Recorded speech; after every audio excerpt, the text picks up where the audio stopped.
Tralee to Fenit Railway turn Greenway, steam trains to green trails on the wild Atlantic Way. The old railway line turned Greenway rambles along the northern shore of Tralee Bay in pristine coastline stretching as far as the eye can see. The backdrop is the Dingle Peninsula, the Slieve Mountains and the Brandon Range, which are older than the Alps and Himalayas, majestic as they rise to meet the sky. The sheltered bay is home to one of the largest waterbird communities in the country, and beneath the bay waters lies one of Europe's only native oyster beds, the European flat oyster. At Journey's End is Fenit, a coastal village with a fishing, farming and shipping legacy, and more recently known for sailing, cold water swimming and nature-based tourism.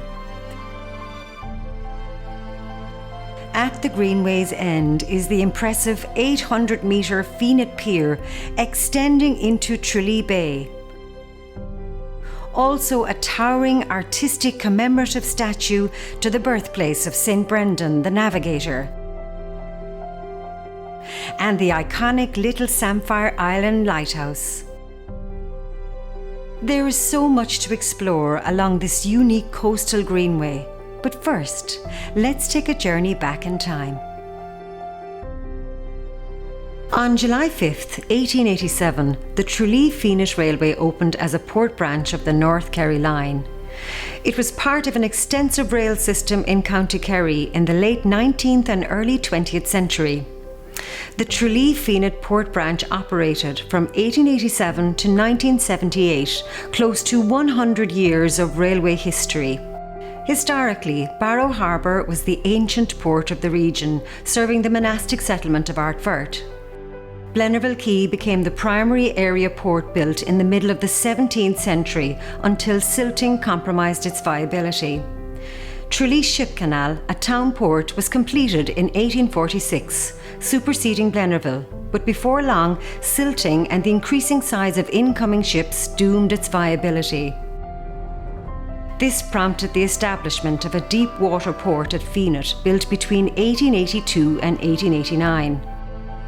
The rail line to Fenit was established to provide transportation services to the deep water port, a port that remains of international importance to this day.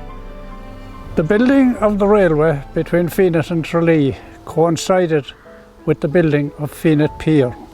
Actually, some of the rubble from the excavations on the railway were used trunking on Fenit Pier. Now, at that particular time, there was little road transport, so the rail to Fenit was a big event. Now, when the port got going, it dealt with both imports and exports, and as there was little no road transport at the time, the rail was the only means of transferring goods to the pier or from the pier. Imports at the time here at Fenit were plentiful. You would have grain, timber, coal. There was even a gasworks in Tralee that required a certain amount of column to come in. And then from the point of view of exports, being an agricultural country and little industry, the exports were mainly agricultural. Bacon, eggs, butter. There were little else. We were a source of cheap food for the English market at the time. The 13-kilometre rail line departed from the heart of Tralee through townlands and farmland, following the coast to the village of Fenit. At the village of Fenit, the line continued the length of the pier onto Great Samphire Island, on which Fenit Port is housed. Spa Station was one of two intermediary stops on the Tralee-Fenit rail line. Spa Station catered for both passengers and goods. My father and mother and my grandfather and myself were the last of the Hurley family to live in the station house, in the Spa Station house. Growing up in the Spa Station house was a wonderful time. It wasn't just a station house, it was my home. My mother was self-sufficient. She had geese and she had turkeys and she had chickens, and my grandfather had a horse and a lovely, wonderful garden. I have great memories growing up in the Spa station house. At that time there was so much activity where the trains were passing, farmers doing their bits, people calling. It was great. It was a good time and it was a wonderful time. We are railway people all our life. All my family were railway. My uncles, my aunt was the last gatekeeper in Ballinorick, railway gates. A lot of happy memories of the railway. We were like one big family. Fenit means a lot to us. We came back here in the early time when I was come back 60 years now. But we'd go back on the Sunday train. My father would secure passes. My mother would load us all into the train, dog and all, sandwiches, the whole lot, towels, you name it, she had it. And we descend on Fenit like ants. We had very, very happy memories here. My uncle was a train driver and my father was a guard on the train. And I got the chance to drive up in the engine, up in front in the engine, and watch the goings on inside and how they operated it. The firemen on that day were showing me how they used to cook their food on the shovel, put the shovel into the fire till it whitened, throw their food up in it, maybe rashers, sausages, whatever they had at the time. And it was simple stuff, like, you know, but very, very effective. There was no microwaves in those days, I can assure you. But I had great memories, and on the journey back then, and get to blow the whistle on the train as you passed under the bridges. It was just wonderful, like, you know. And these memories stay with me for life. Kilfenora was the second of two intermediary stations on the Tralee-Fenit line. The Kilfenora station was a flag stop, meaning a stop was requested when there were passengers, as opposed to Spa station, which was a booked stop. The Kilfenora stop has a single-storey station house with a booking office and a waiting room open on one side and a 200-foot platform. My grandmother was the station master in Kilfenora, and she went back to Dublin when the station closed. My father was working in the railway and he was able to go into the house, and we lived there until my mother died. I think it was 1930 she died.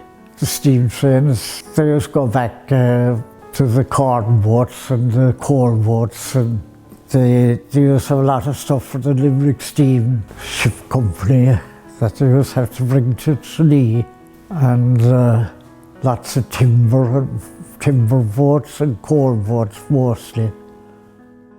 The rail line entering and leaving from Kilfenora was among the most scenic stretches of the Tralee-Fenit line. Not surprisingly, it was a photographic stop on the historic 1964 Grand Steam Tour. During summer months, Fenit and its intermediary stops were popular for day trips, especially Sunday excursions. At its peak, up to 1,200 passengers availed of the scheduled Sunday trains from Tralee to Fenit. Station-side kiosks and amenities sprung up by Fenit Station. In 1959, CIE extended the Cork-Tralee Sunday train service to Fenit. This proved so popular that the service was provided every Sunday from June until the end of August. After that, up until 1968, an excursion train ran from Tralee to Fenit on Sundays from June to September.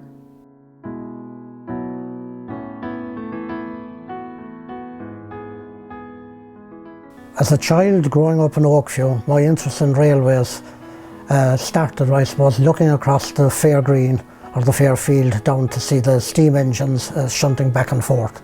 As I advanced in years from childhood, my interest in model railways tended to wane, and at the same time I developed an interest in the real railways themselves, especially from a historical point of view, when one considers the number of railway companies that actually ran into Tralee.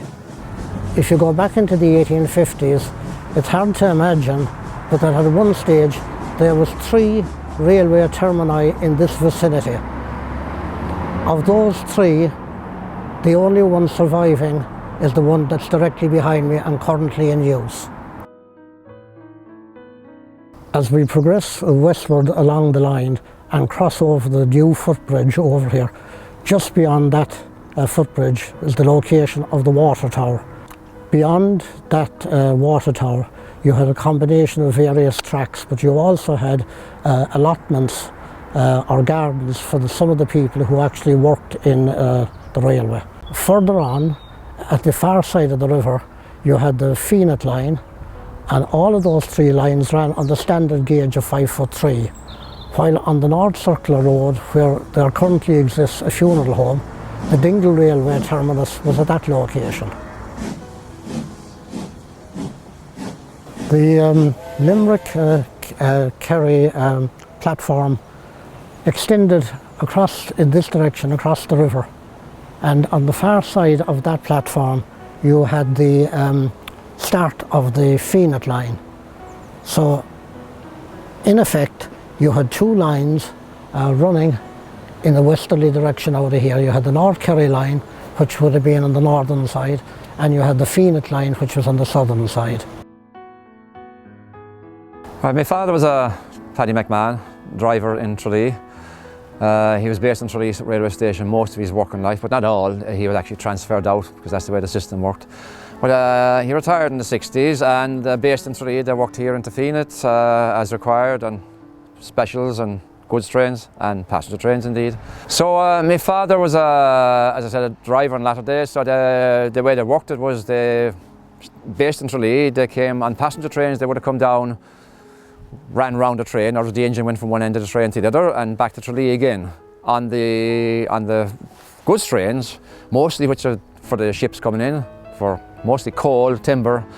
I mean, my father telling me that they would come down in the morning at 8 o'clock with an engine and maybe 30 wagons, say for coal. They would be loaded down the pier here and they'd be brought back up and weighed. And then around 1 o'clock a second train would come down from Tralee with another driver, and the two drivers would swap over, and my father would then have worked a full train of coal or timber or whatever back into Tralee, and he would be off duty. Timber and coal were among the primary imports at Fenit Port. A shipload of coal could generate 3 to 4 days of work, with dockers digging coal from a ship's hull using navvy shovels. It was hard work. The coal was loaded in large metal tubs and hoisted to the docks by steam cranes. Dockside, the coal was tipped from the hoisted tubs into rail wagons. Steam trains transported the loaded coal wagons along the pier to Fenit Station, then onward to Tralee for distribution primarily around Kerry. Sugar beet was another commodity transported along the Tralee-Fenit line. The sugar beet was destined for factories including Mallow, Thurles and Tuam.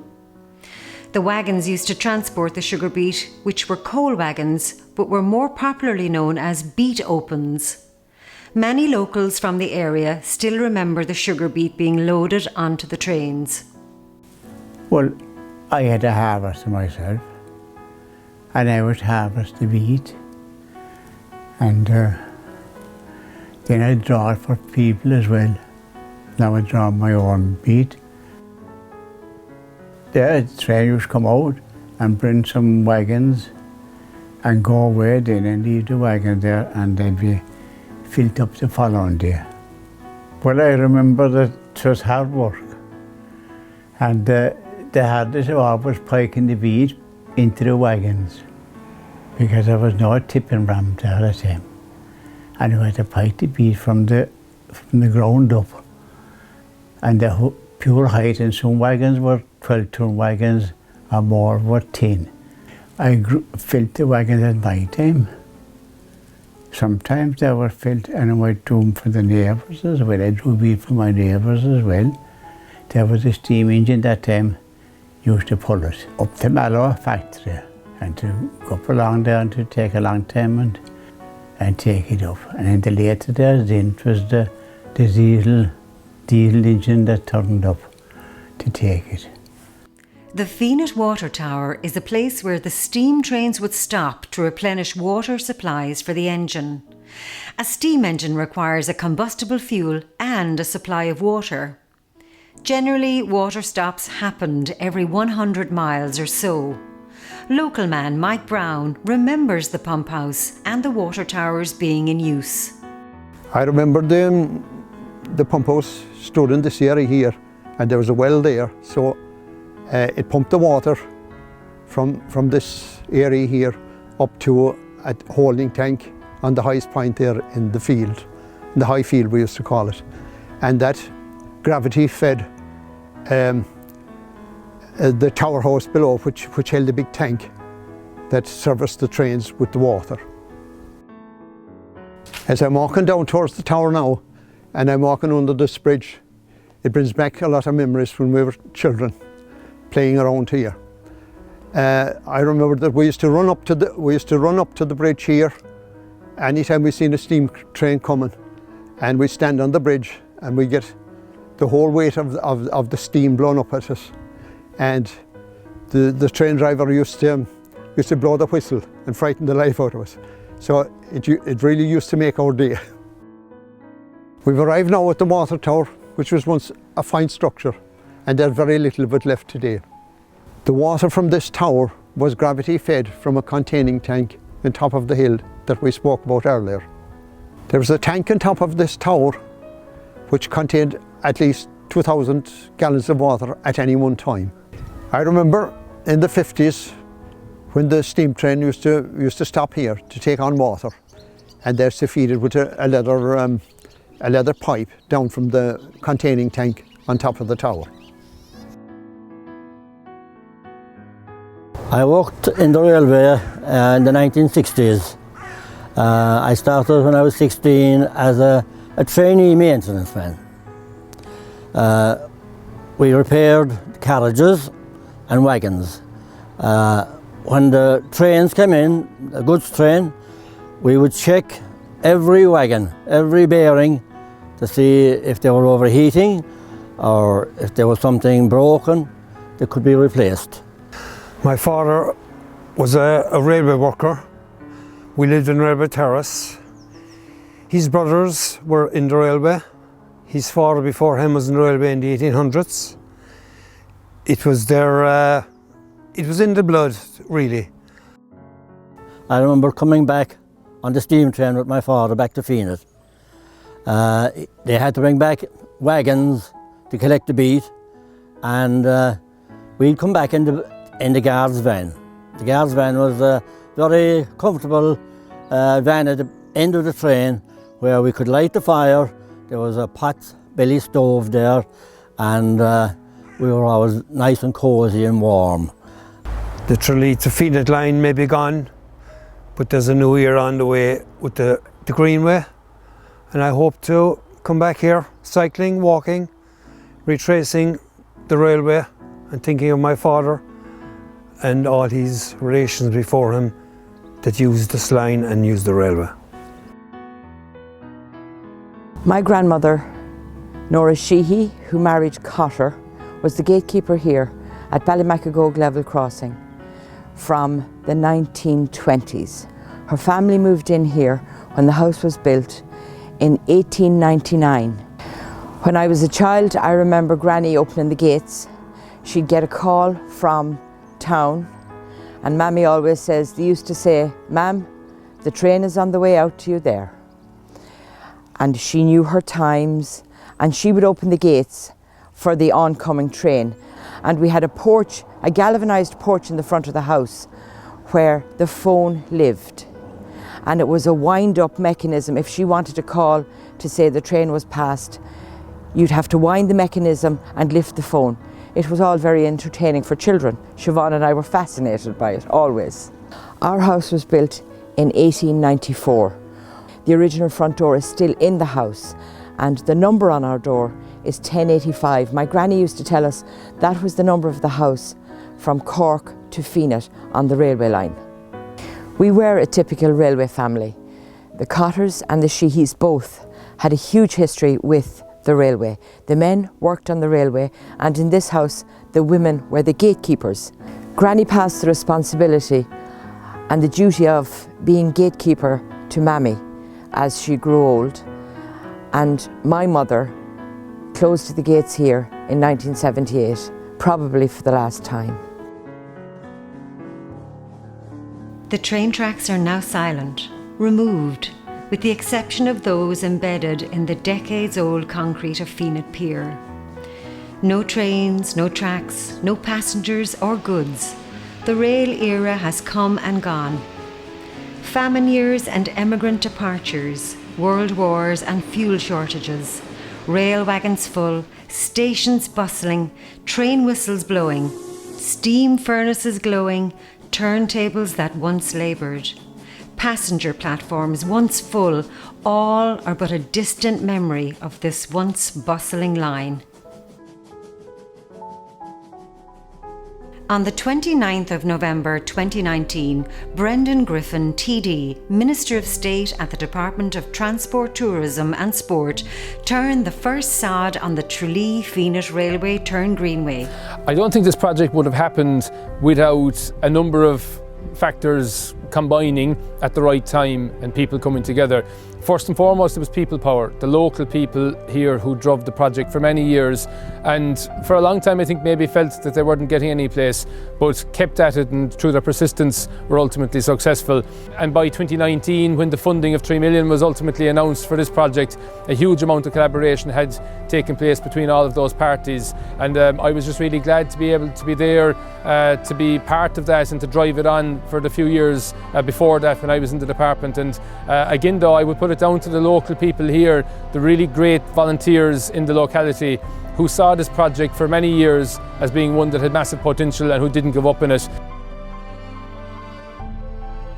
In 1999, the Spa Fenit Community Council decided to explore the viability of converting the old disused railway from Tralee to Fenit into a walkway and cycle path. We approached the local authority at the time, and they decided to include it in their development plan. One issue at that time, of course, was funding. The local authority didn't have the funding, and they said they'd be delighted to support the project as time went on. Fenit Development Association became interested in the Greenway probably about 14 or 15 years ago. So we hooked up with the group in Tralee, and we formed a group called Walk the Line. And the idea was that we would have two groups on either end of the line to apply pressure to the council to expedite the whole project. We organised a series of walks to raise awareness. At that time, the Tralee section particularly was completely overgrown, as was the whole line, but Tralee in particular. When Brendan Griffin turned the sod, it was the beginning of the whole project in earnest, really, and naturally there was huge excitement.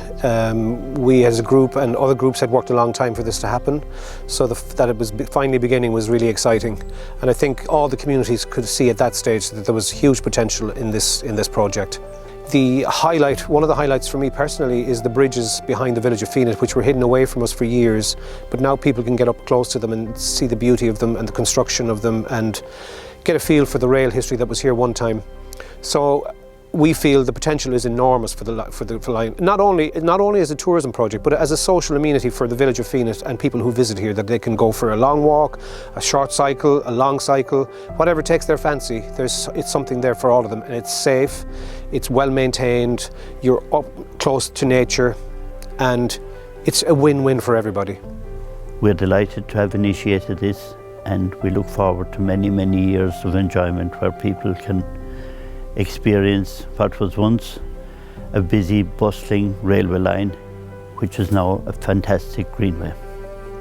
Long awaited and eagerly welcomed, construction began on the Tralee Fenit Greenway. Largely undisturbed for 40 years, the former rail line was thickly overgrown and unrecognisable in parts. Clearing the route was a major task. Ecological considerations, the preservation of heritage sites, and other legal obligations had to be addressed. Existing underpasses, overpasses, footbridges, and more needed to be assessed. old infrastructure of historical value was refurbished where possible, such as the footbridge at Fenit, championed by the local community. The old bridge was considered to be unsafe that time, so we built this bridge over in Dennis Marotti's yard in the Kerries. I got great help from a man, Sean Coonan, a man I had trained myself, and it turned out a nice job. Everyone was happy with it, and anyway, we got it up anyway, and the locals gave a hand, a few of the lads, and it is there since, and it will be there for a long time. Before the Greenway was finished, I spoke to Tom Sheehy, the council engineer. He was in charge of this job, and I said to him to be nice to take down the bridge again and get it refurbished. And he thought about it and he agreed anyway. He said it needed. So the colour was changed from blue to green, and the green blends in very well with the environment here. There's green all around us, and this is the Greenway.